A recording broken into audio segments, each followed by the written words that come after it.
نعت خوانی کی بات چل رہی ہے، میسج آیا کہ میری آواز اچھی نہیں ہے مگر مجھے نعتیں پڑھنے کا بہت شوق ہے، مگر جب بھی پڑھنے لگتا ہوں تو مجھے ڈسہارٹ کر دیا جاتا ہے۔ اب کافی عرصہ ہو گیا میں نے نعت پڑھنا ہی چھوڑ دی ہے۔ میں نے زندگی کی پہلی نعت پڑھی تھی نا جب 12 ربیع الاول کو، تو چمک تجھ سے پاتے ہیں سب پانے والے، یہ پڑھا شعر برستا نہیں دیکھ کر ابر رحمت۔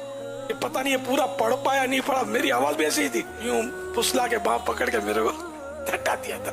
میں نے ہمت نہیں آ رہی، اب تک نعتیں پڑھتا ہوں۔ آقا کی ثنا خوانی ہے نا، نعت خوانی موت بھی ہم کو چھڑا سکتی نہیں، قبر میں بھی مصطفیٰ کے گیت گاتے جائیں گے۔ اس میں ڈسارٹ ہونے کی کیا ضرورت ہے یار، ہمیں عوام کو سنانا ہے تو ڈسارٹ، اور جس آقا کی ثنا خوانی کر رہے ہیں وہ سن رہے ہیں، بیڑا پار ہے۔ نعت خوانی موت بھی ہم کو چھڑا سکتی نہیں، قبر میں بھی مصطفیٰ کے گیت گاتے جائیں گے۔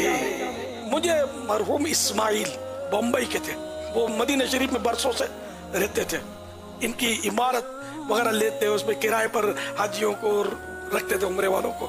تو ان کی عمارت میں ہم کسی اسلام بھائی کے پاس میں ٹھہرا ہوا تھا، اور یہ شاید سن 80 کا واقعہ ہو۔ تو انہوں نے مجھے یہ قصہ سنایا تھا۔ ایک بڑھیا بارگاہ رسالت میں حاضر ہوئی، سنہری چادیوں پر یہ منظر تھا، اور وہ اس کو بولنا، سلام عرض کرنا اور کوئی القاب اور کچھ بیچاری کو سکھا نہیں پڑتا تھا۔ تو اس کی نظر کوئی قریب کھڑی ہوئی کوئی خاتون اچھے القاب میں سلام عرض کر رہی تھی، تو اس بڑھیا کا دل جو تھا وہ ڈوبنے لگا، اور اس کے منہ سے نکلا کہ یا رسول اللہ، یہ کتنا اچھا سلام پڑھ رہی ہے، آپ تو ظاہر اسی کا سلام قبول فرمائیں گے، مجھے تو بولنا ہی نہیں آتا، تو میرا سلام کیسے قبول؟ تو یوں اس کا دل جو تھا نا وہ ٹوٹ گیا، یا شاید آنکھوں میں آنسو چھلک پڑے۔ رات کو پھر اس کو خواب میں سرکار کی زیارت ہوئی صلی اللہ تعالی علیہ وآلہ وسلم، کہ تم سمجھتے ہو کہ تمہارا سلام ہم نے قبول نہیں کیا، تمہارا سلام سب سے پہلے قبول کیا، یہ ٹوٹے ہوئے دل ہی خاص ان کی کمائی ہے، یوں تو سب انہی کا ہے، پر دل کی اگر پوچھو یہ ٹوٹے ہوئے دل خاص ان کی کمائی ہے۔ تو جس کی آواز اچھی نہ ہو تو بے شک اس کو عوام میں محفلوں میں پڑھنے کی حرص نہیں کرنی چاہیے، ورنہ کوئی کچھ بول دے گا تو اپنا دل ٹوٹے گا، اس کو ایسا بولنا نہیں چاہیے۔ لیکن بعض لوگ کر دیتے گڑبڑ، اس طرح ان کو کرنا نہیں چاہیے، کہ اس سے ذرا حوصلہ شکنی ہوتی ہے، مگر نادان لوگوں کی بھی کمی نہیں ہے۔ دوبارہ لے کے ایسے موقع پر آدمی خود آگے نہ بڑھے، کوئی بولے نا آپ پڑھو، جنہیں بعض اوقات ایسا ہوتا ہے کہ اب نعت خوان کم ہوتے ہیں یا آئے نہیں ہوتے، ایسے موقع پر مل جاتا ہے اپنے جیسوں کو موقع، تو گزارے کے لیے پڑھوا لیتے ہیں، تو یوں آدمی گزارا کر لے۔ مجھے ایک واقعہ بھولتا نہیں ہے، یہ دعوت اسلامی سے پہلے کا واقعہ ہے۔ تو میں ایک جگہ جلسے میں تھا، اور مجھے ابھی تک اس لیے وہ یاد ہے، حضرت مولانا محمد شفیع اکاڑوی صاحب رحمۃ اللہ علیہ بھی اس اسٹیج پر تشریف فرما تھے، اور جلسہ اس طرح کا دیگر مقررین کو بھی موقع دیا گیا تھا بیان کرنے کا، تو کوئی مقرر بیچارے بیان کر رہے تھے، تو اتنے میں، یہ میرا واقعہ نہیں ہے، میں اس وقت میرا کوئی ایسی شہرت تھوڑی تھی، میں کسی اور مقرر کا کوئی میرا بیان اس میں تھا بھی نہیں، وہ بیچارہ بیان کر رہا ہوگا، اس میں اچانک لوگوں نے نعرے لگانے شروع کیے، بعض لوگوں نے نعرے لگائے اور کچھ اس طرح بولا کہ ہم تو ان کو سننا چاہتے ہیں، ورنہ اکاڑوی صاحب۔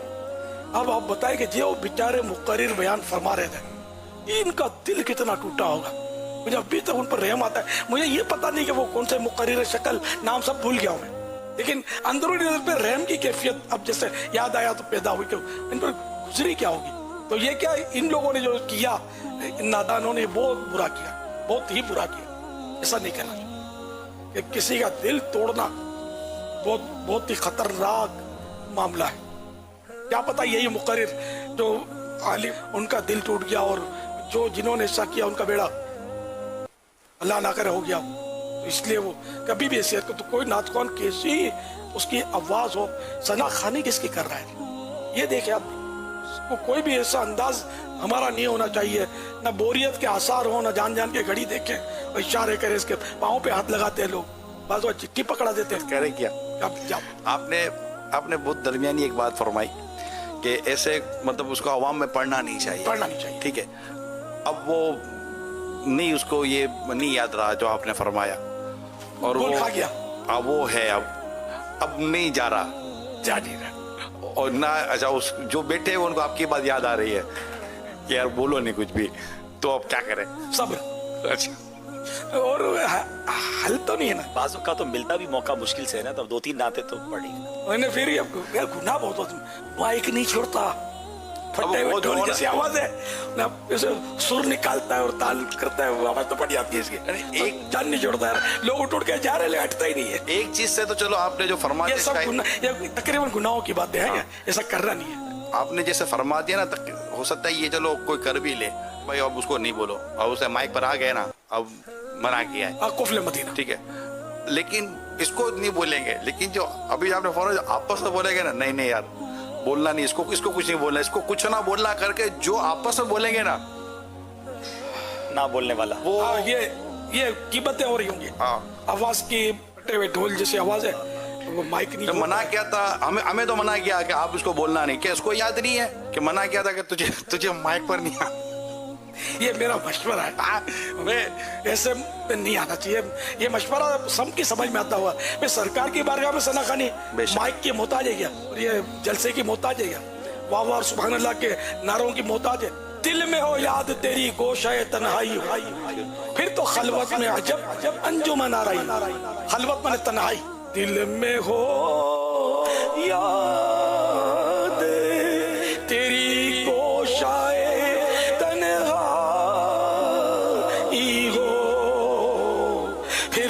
خلوت میں عجب انجمن آرائی. تو بزرگان دین کے جو واقعات ملتے ہیں, غاروں میں عبادت کرتے تھے, تنہائی میں عبادتوں کے تو بہت سارے واقعات ہیں.